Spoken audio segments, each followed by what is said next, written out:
This is Weirdly Enough, your regular podcast for strange stories and amazing facts, delivered straight to your favorite podcast directory and at weirdlyenough.com. Now, here are your hosts, Andy and Len. Yes, that's right. You're listening to Weirdly Enough. We're back again. We were off for a couple of weeks there. Unfortunately, I was a bit sick, but we're back again. Well, you can say that again, I suppose you'll say. As long as the listeners aren't sick of us. Yes. It was an unforeseen hiatus. It was indeed, but it's good to be back. We were going to do a podcast all about Halloween. Yeah. A special Halloween podcast, a spooky one. Yeah. But unfortunately, other foreseen events happen, so we're doing it now. We're looking at Halloween now and all the spookiness. Hope people aren't going to be too put off. Well, not really, because I mean, initially I was kind of thinking of doing this episode as a Halloween thing, but then all our things could arguably be Halloween because they're all kind of spooky. Yeah. Do you know what I mean? They're all kind of weird. You know what I mean? They're all kind of offbeat. Yeah. You know?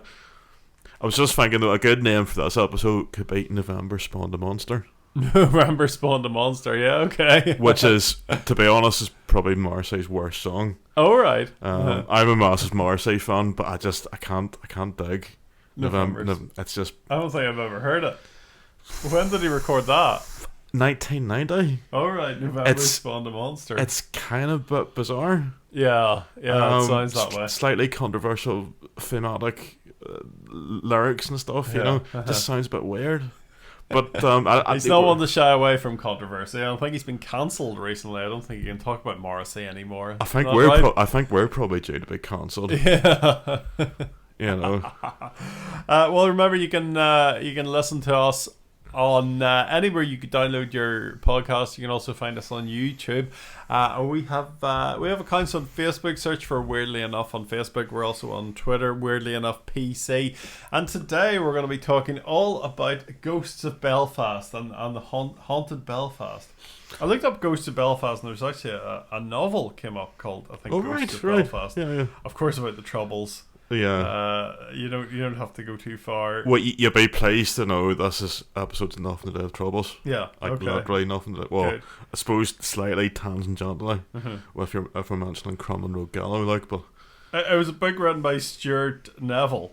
Right. And what's it about? About a hard man, ex-IRA man.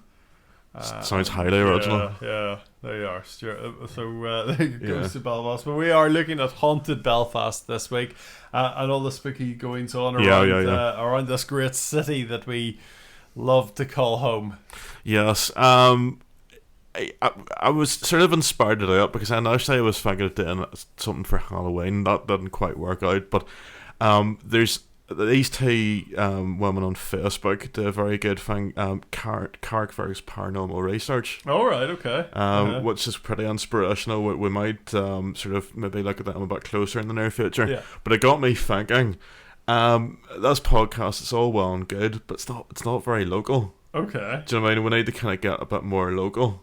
But then we do live in the international community. You know, that's what is the ultimate international community. It's a global village now, isn't it? Well, yes and no, but also no. You see, what I'm thinking of, you know Lemmy, right? Yes. Right, you know Lemmy says... Brian Lemon, the Scottish comedian. You gotta have a hang. A hang? A hang. Right, okay. See, we need to have more of a hang. Okay, well, we'll get a hang then. Do you know what I mean? So I'm just thinking, step towards that is maybe slightly more... This is an experiment anyway. But yes, Crumlin Road Gallow. Have you ever been... It's not pronounced jail, just. It's Gallow. Gaol. But is what? that not the old Irish way of saying jail?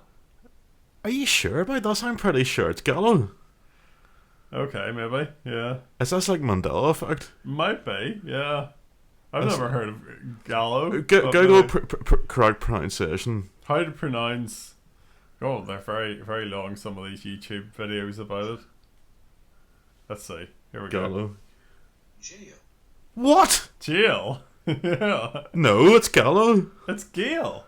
It's jail. It's Gail. It's always been called the Crumlin Road Jail. But Oh my god! Don't worry, we'll fix it in the edit. Yeah. Are you serious? Yeah. How have I managed to get to the age of 26 and never? Jail. Yeah. That's mental. Well, jail. Yeah.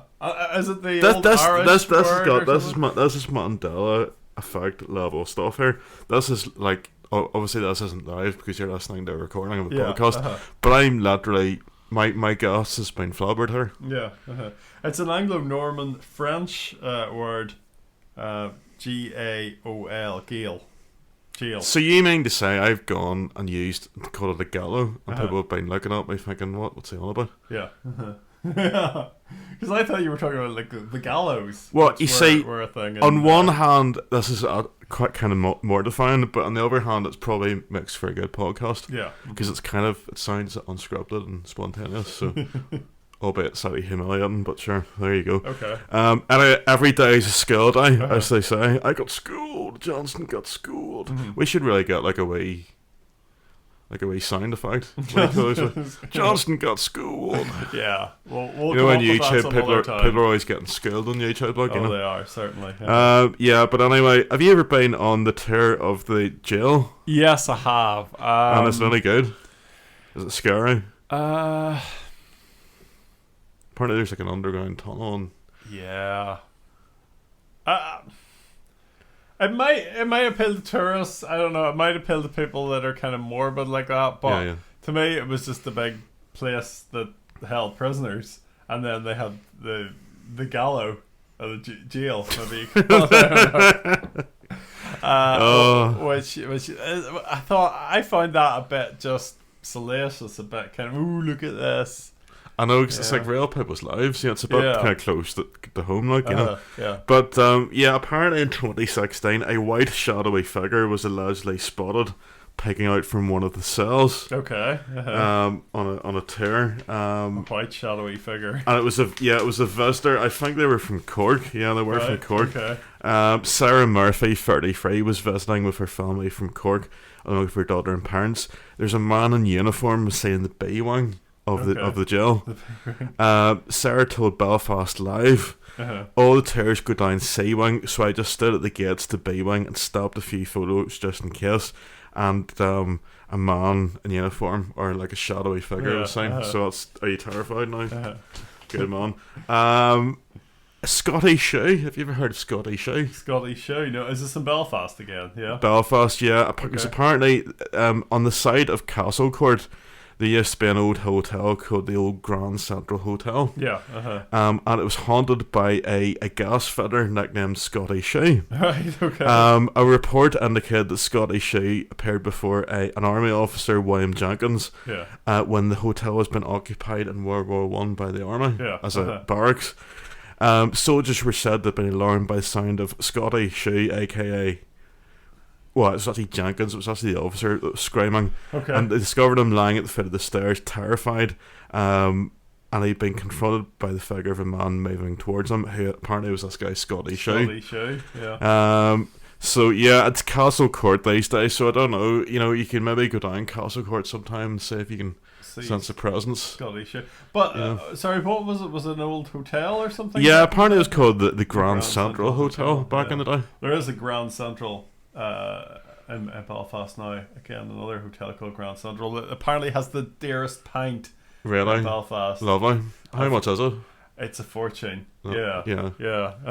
So I don't know, maybe if you found yourself, lingering in the KFC upstairs, other fast food restaurants are available, you might be sort of feel the kind of spirits around you, like, I did find an article here. Grand Central £8. Hotels, are you having a laugh? They've defended their £8. Right, that's pretty indefensible. What do you get for your £8? A pint in their sky high bar. There you are. Right, so very basically nice. you're paying to look out the window. Yeah, of what was an old public sector building where they put that hotel in. So very, very nice. Yes. We'll go and have a look there. Anyway, sorry. Yes, I'm sure it's lovely. Yeah, there's the next one here is actually even in Belfast. It's actually in Larne, and allegedly it's the most haunted house in Northern Ireland. Right. Which is Cairndhu House. I think I'm pronouncing that right. The house was located on the outskirts of Larne. and it was initially built as a summer house for Mr. Stuart Clark, who was a wealthy Scottish textile industrialist in the 1870s. And basically, the house was extended a few times before Mr. Clark's daughter and her husband, Sir Thomas Dixon, purchased the property in 1906. So that's, something to do with, Thomas and Lady Dixon. It turned into a military hospital, wasn't it? And like a convalescence. Yeah. In 1947, 3 years before Thomas's death, he and his wife donated the house to the Northern Ireland Hospital as a charity. Now, this is a bit tenuous because there's no actual reports here, unlike before. But apparently, it was closed down in 86. It was closed down by the Department of Health and Social Services due to funding difficulties, or those kind of spooky pictures of it. Those are pictures inside. So it's basically been abandoned. God, that's like completely desolate. Somebody has written on the wall, "Buck me." Right. Okay. Yeah. Fair enough. There you go. But there's no contact number, so I mean, how does one make contact with this person to initiate contact? It's going to be a bit hard, doesn't it? Yeah. Well, it does look quite spooky, doesn't it? Like sort of very seedy. Do you ever see the mad graffiti really high up? Do you ever wonder how people get up so high? Yeah, that's kind of. Yeah, up there. I don't know. They've probably gone along that little ledge there. Yeah. Anyway, you see it on railway bridges and stuff, and you think, wow, yeah, it's pretty dangerous. Took some art to get up there. But basically, it's there's been a lot of ghost hunters and thrill seekers and urban explorers have visited the place. Now it's ruined, overgrown with weeds and covered by graffiti, and many claim there's been ghosts spotted throughout the years. And apparently, the ghosts appear in the upstairs windows to those who are foolhardy enough to sneak in past the gates surrounding the house. Ooh, so they're looking out at you, are they? Yeah. Yeah. I definitely would be. It'd be good to sort of have a chat with these guys up in Carrickfergus, because they're under the sort of out in the field. Is where we're very studio based, like we're kind of definitely, yeah. Be interesting. It'd be nice. Have they done any, on the fields in Cairndhu House? I would imagine it's. I don't know if they have, but it's in their geography because they're up in Carrick, so it's kind of up, Antrim direction, isn't it? Like Now, have you heard of the haunted house in Sandy Row? No, I haven't, but I know there's plenty goes bumping the night on Sandy Row. So tell us about the haunted house of Sandy Row. Aye, that's normally when the blues kick on. But anyway, yes, there's a very good paranormal website. I don't know if you've ever come across it. My mate, Steve, actually recommended it. It's called Spooky Isles. Okay. And it has an account of a haunted house in Sandy Row. In 1879, a coal porter named James Aitchison and his family moved into number 60 Sandy Row and soon felt uneasy in their new home. Now, they had an 8-year-old daughter who slept in the back upstairs room, and occasionally she'd wake up in the middle of the night screaming. Now, this is quite common. You see in these accounts of hauntings and poltergeists and stuff like that, it's often the winds that'll kind of alert everybody else to what's going on, because it's that whole thing of our kids maybe more sensitive to the spirit world, When the parents rushed in, she claimed to have seen a strange man in her bedroom. When the Aitchison family moved elsewhere, the house was occupied by a labourer called Larry. Carrying out repairs in his backyard, he noticed an elderly man standing at the bottom of his ladders. He called to the guy, and apparently he received no reply. The house lay derelict for a number of years, and then in the early 20th century, the Ashwood family converted it into hairdressers. And workmen reported seeing the figure of a man in the backyard, but when they went out to investigate, no one was there. And apparently, number 60 Sandy Row. But what is number 60 Sandy Row? Can we Google this and see? Well, I'm sure, yeah. See what there is. Yeah, it'll be on Google Earth or something. Because apparently there's still sightings of this mysterious chub. Right. So yeah, I might even take a wee dander down there during the week. You should. You work near there. So yeah, because we're getting in the dark evenings, so we can maybe see if there's any presence. It's a fish and chip shop called the Supreme now. Are you joking me? No. Do you know Why that? would I joke? No. Do you know that is my favourite chip shop in Belfast? There you are. They're really so the Supreme. Or actually, 60 Sandy Road might be the one next door to it, but yes, it's near the Supreme Fish and Chip Shop. Well, it's funny enough in because Belfast. my chum Steve, because he says, "Oh, it's a while long time since we got a chop out of there." Yeah. And I was like, "Oh, I suppose so." But yeah, we could maybe take a run down, and whilst we're waiting for like a cheesy chip or whatever, Cheesy chip. they do very good cod suppers in there. Yeah, Just and sometimes the whining is pretty good. But yeah, I've always been intrigued by because there's like an abandoned. So that's 60. That's beside them. Yeah, 60 is the one beside them. So the Supreme is the end terrace. So if you look for 60, and you might see the ghostly figure. I'm gonna go down there, and I'm gonna see, even during the week, if there's any presents. Yeah. Any sort of sinister presents. There doesn't seem to be anything on Street View, but there you go. There might you might see something when you're there. Yeah, I'd be definitely worth. That could be the start of the ghost hunting. Standing around, definitely. Yeah. Just hanging about. I could get a good fish supper when I'm down there as well. The one I used to always hear about was Ballygolly Castle. It was built back in 1624, and it's the centre of a load of troubles over the years. But there was a resident ghost in the castle. She's been haunting the place for 400 years. It's Lady Isabella Shaw. She was the wife of Lord James Shaw. There's a couple of theories about why Lady Isabella haunts the castle. The first story is that as soon as she delivered him his heir, he locked her in a room at the top of the castle. During an escape, she then fell to her death. So why did he lock her? Why did he do that? Sounds about nasty. Yeah, just to be nasty. Yeah. And it is a strange place as you're going along the Antrim Coast Road, so you could go and see that Cairndhu place first, and then you could go on up to Ballygolly or Galley, maybe it's pronounced, and see it. So there you go. You were then talking about the Giant's Ring. This is a place I have always found very fascinating, and I've always been very drawn to it. Yeah. And there's a strange energy about the place. Oh no. As there often is with these, stone circles and kind of megaliths and stuff like that. I didn't actually realise just how old the Giant's Ring was. Now again, it's like one of these stone circles, these Neolithic, late Stone Age stone circles. But I didn't realise just how old it was, because apparently it was built in 2700 BC. So how old would that be? Because that's 4,700 years ago. Yeah. So you're getting on for nearly 5,000 years old. Yeah. So it's actually older than the Egyptian pyramids. It's older than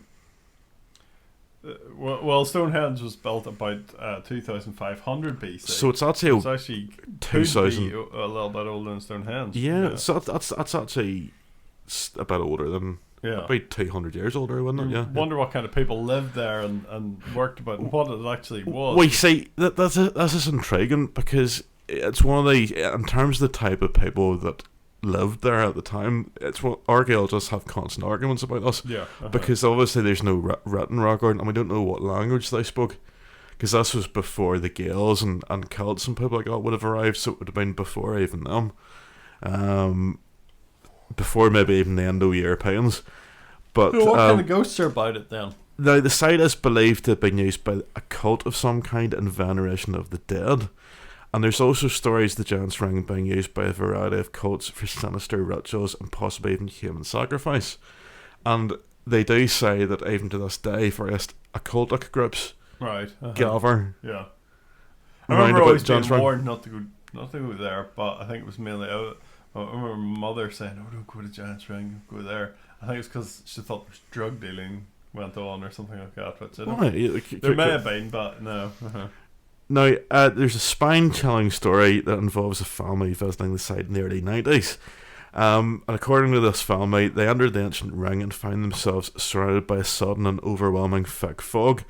Every time they tried to escape and head back to their car, they kept arriving back at the centre of the ring, and they couldn't get to their car. Yeah. And they spent hours and hours and hours and hours wandering about in this fog. Strange, yeah. And it's not that big, because if you ever go up there, it's not up. I mean, you can kind of walk across it is quite an impressive place, but it's not very big. No. Yeah, but you could walk across in about 10 minutes, I would say, yeah. And after hours of wandering, they did find a skip, but they were left shaken and confused. Scary. So that's a bit of a weird one. There's another one here, the Friars Bush Graveyard. Now, I didn't realise how, again, this is one of these things that's kind of older than what you think. It's beside the Ulster Museum, and I knew that it had been used for like cholera victims in the nighttime cemetery. Okay, yeah. But I didn't realise just how old it was, because it was been used even in the Dark Ages as like a burial ground. Like I said, in the 1840s there was a cholera outbreak, and hundreds of dead bodies were being dumped into a mass grave in the middle of the graveyard. And there's lots of signs, or lots of sightings of ghosts and things like that. Now apparently in the late 90s, a worker because there's an underground tunnel that connects Queen's University's David Kerr building to the graveyard, and in the 90s a worker in the tunnel reported finding unseen hands touching him, and apparently this is quite a common thing. Right. And even to this day, most of the university staff refuse to go into the tunnel, even in the middle of the day. Right. So it'd be interesting. Now, I mean, I'd say my wee brother, he used to work in the university, so it might actually be interesting to sort of see if, because I think he worked in the David Kerr building. I think his end of things, like, you know. Have you ever heard of the Lucifer Match Factory? No, that's his name. There's a match factory in Belfast. On the 15th of December 1882, a horrendous fire broke out, killing 4 children who were filling matchboxes.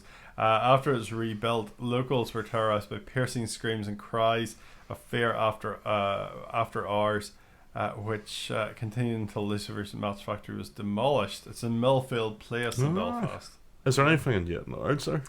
Well, I know Movilla Abbey Cemetery is supposed to have some ghosts about it, and lights and things. Now, I live near it, I can see into it. There are lights, but there are reflections and things like that caused by passing cars. So, you know, I think some ghost stories are can be justified and can be wiped off. There was also the Huntsman Bar in Newton was supposed to be haunted by, what was the ghost called? Because they changed the name to the name of the ghost. Do you remember? Oh, it was named after Molly. Oh, what's her face? Yeah, or something like that. You know. Yeah. So there's plenty of ghosts about. There's the old Priory there in Newton Ards as well, which I think is a pretty spooky place. Plenty of relics and ghosts about to find about. What's that about a pub then? Yes, this is Robinson's, where a couple from Devon were photobombed by the captain of the Titanic. All right. Which is a bit of a pain, but there you go. This is in Robinson's. Cheryl and Luke Arglas noticed something blurry in the background of their photo, taken in a pub filled to the brim with memorabilia from the Titanic, which is Robinson's. For some reason it's called Robinson's Pub, but it's Robinson's Bar as far as I know. Okay. Now, they snapped a romantic shot together, and they were horrified to spot a spooky face right behind them. And they think it bears a resemblance to the Titanic captain Edward John Smith. Cake maker Cheryl, I don't know if that's a hobby or a job. Cheryl, a mum or two, said, "My mother-in-law took 3 photos of my husband and I, all of them within seconds. It was only when it was what? Sorry, maybe this is very confusing. It was only when we flew back to England and when I was looking at the photos, I noticed something blurry cold at our backs, but we didn't see or feel anyone behind us. I called my husband, and he said it was probably a person walking behind us very fast." I was very.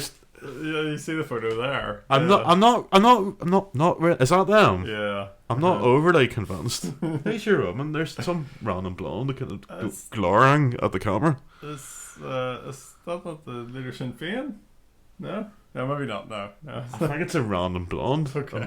A random blonde. A mystery blonde, as they'd say on the tabloids. Yes. And if you're the mystery blonde, please get in touch with us at weirdlyenough.co.uk or whatever. There's a strong Titanic background in the bar, but there's not really. This is a thing you have everywhere. Yeah.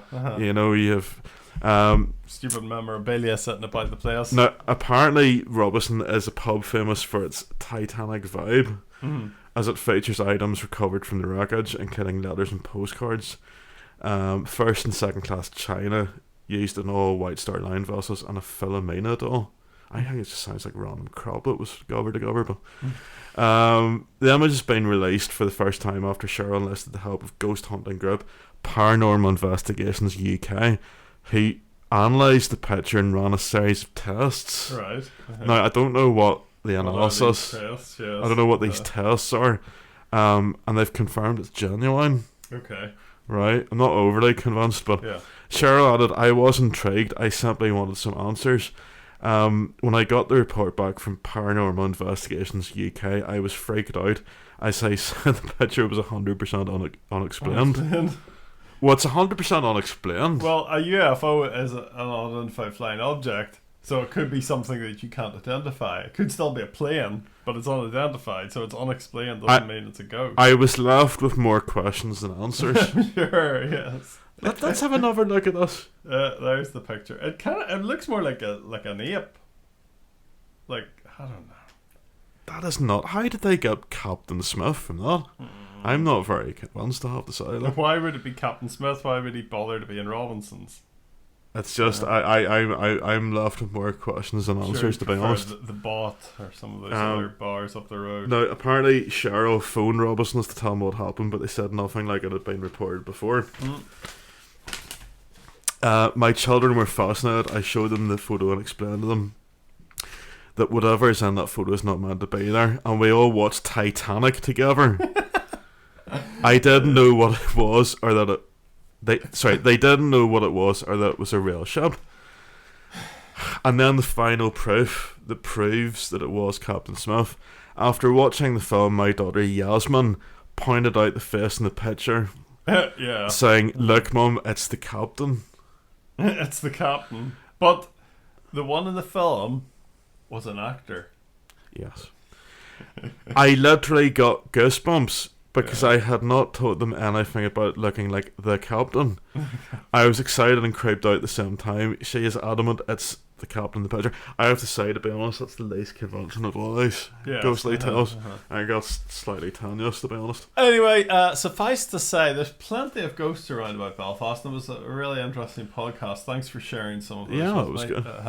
I'll be back in a minute or two with some snippets.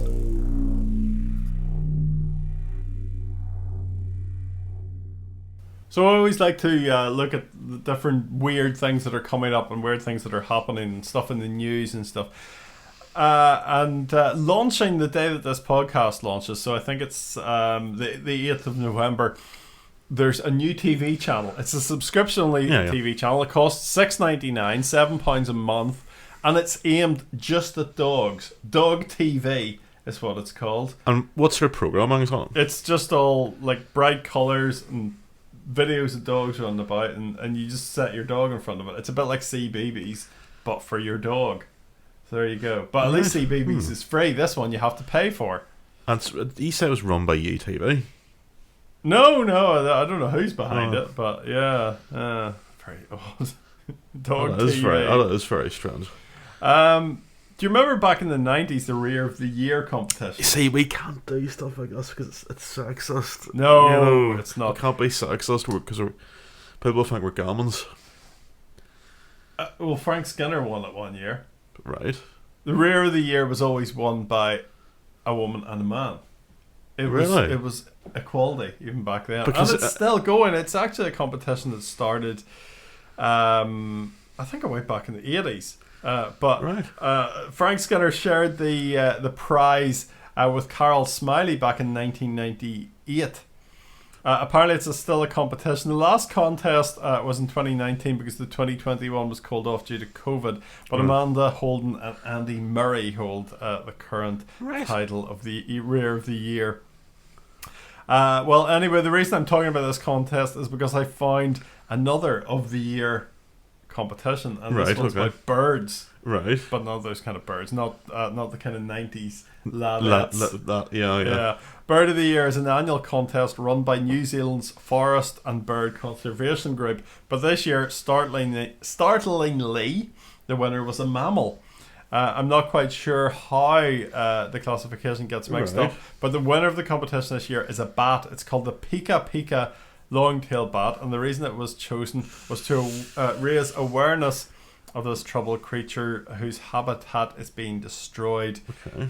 And in another year of the year news, have you heard of Oldie magazine? Oh yes, founded by Richard Ingram back in the day. It was it, right? It was, yeah. Giles Brandreth's behind it these days. Oh right, yeah. But they wanted to award the Oldie Prize to Her Majesty the Queen. However, Lizzie refused the accolade, claiming you're as old as you feel, and she doesn't think she meets the criteria. Right, interesting. Yeah. Do you know something that really grinds my gears? It's when people talk about hail and they say, "Oh, it hailed and it was June. It happened in June." But it's supposed to happen in the summer. That's the whole point. Yeah. But you always get that. You get people taking photos of it on Facebook. Oh, it's June and it's hail. Yeah, it's more likely to happen in the summer than in the winter, you know. Anyway, we're not getting into meteorology here today, weirdly enough. However, Australia have just received some record-breaking stones. It's in the town of Yarborough in central Queensland. They had a shower of giant hail in excess of 16 centimetres. That's the size of your hand. That's crazy. Did a lot of damage to car windscreens, apparently. And, we're talking all there about haunted Belfast. Yeah. This is a belated Halloween episode, so I thought it was a good time to have a look at a very royal ghost story. There are as many as 25 ghosts reportedly haunting the halls of Windsor Castle. 25? Yeah, with both the Queen and Princess Margaret claiming to have seen the ghost of Elizabeth I. The ghost of the previous monarch is said to walk around the library of Windsor Castle in heels, and her footsteps are said to be heard before you can see her. King George II is also said to be seen in the library area, where he was placed in confinement during his madness, and King George III is said to haunt the castle, with some eyewitnesses saying he's been spied in the bedrooms. And Henry VIII and his beheaded wife Anne Boleyn have been seen in the castle, and Jane Seymour, who died in childbirth in 1537, is said to appear on her son's birthday. I'm always intrigued by have you ever heard the idea of the stone tip? The stone tape? No, what's that? The idea, well, actually, there was a famous drama done on that subject back in the 70s called the Stone Tip. Okay. And I think, what do you call it? Your woman, it's just kind of posh and ginger. Yeah. Not Fergie. Ruby Wax? No, she's not posh. Okay. English, Jen Asher. Yes. I believe Jen Asher was on it. And it was all based around that concept of energy imprints onto the stone, like certain types of stone. Mm-hmm. So that could be what they're talking about, these haunted royal kind of places, because you got very traumatic, intense events like madness and people getting their heads cut off. So it's kind of a relic of a memory. Yes. Of a physical thing. And I believe Elizabeth I had quite an intense life career. Mm-hmm. So that's, that energy, that mental energy, the psychic energy is being imprinted on the stone. Very interesting. Okay, thank you for listening. We'll be back again next week. What's it about next week? It's about ancient aliens. Ancient aliens, yes. Where we visited years and years ago was maybe Giant's Ring was a landing pad for some sort of ancient spacecraft. Could have been. All that and more coming up next week. Do subscribe if you like the podcast. Do leave a review. Thank you very much for listening, and we'll talk soon. Thanks for listening to Weirdly Enough. Remember to subscribe to get the latest edition as soon as it drops. And don't forget to leave a review. Email us about anything we've discussed or with your own weird tale at podcast@weirdlyenough.com.